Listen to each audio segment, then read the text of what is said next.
ඔන්න ඉතින් ඊයේ පෙන්නපු වටලප්පමට එකතු කරගත්ත කිතුල් හකුරු ගත්තේ කොහෙන්ද කියලා ගොඩ දෙනෙක් මගෙන් අහලා තිබුණා. මම ඒක එවෙල කියන්න ගිහින් සඳහන් කරේ නෑ, නිකන් ඒක බිස්නස් ප්‍රොමෝෂන් එකක් වගේ වෙන හින්දා.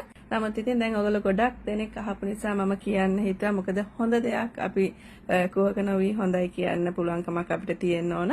මේ හකුරු ටික මම ඇත්තටම ගත්තේ ගිය ඔක්තෝබර් මාසේ. ඉතින් අදටත් මේ මෙච්චරක් තව පැකට් 3ක් විතර ඉතුරු කරගෙන ෆ්‍රිජ් එකේ තියාගෙන පරිස්සම් කරගෙන කෑමට ගන්නවා.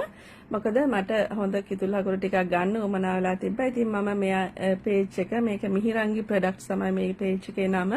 මේක හොයාගත්තේ අපි දන්නවා හන්තානේ ගංගසිරිපුර ධම්මාලෝක හාමුදුරුවන්ගේ ව්‍යාපාර වැඩමුළු පේජ් එකක් තියෙනවා. ඒකෙන් තමයි මම ඇගේ නම්බරේ හොයාගෙන පේජ් එකට ගිහින් බලපුවම හොඳ රිවිව්ස් තිබ්බා. මීට කලින් ගත්ත අය ඒ ගැන හොඳ කියලා තිබුණා ගොඩක්. ඉතින් මම කිලෝ 3කට වැඩි ප්‍රමාණයක් ඇගෙන් මිලදී ගත්තා. ඉතින් මේ සල්ලි දීලා ගත්ත බඩුවක හොඳ තමයි ඔයගලන්ට කියන්නේ. නැවතත් කියනවා.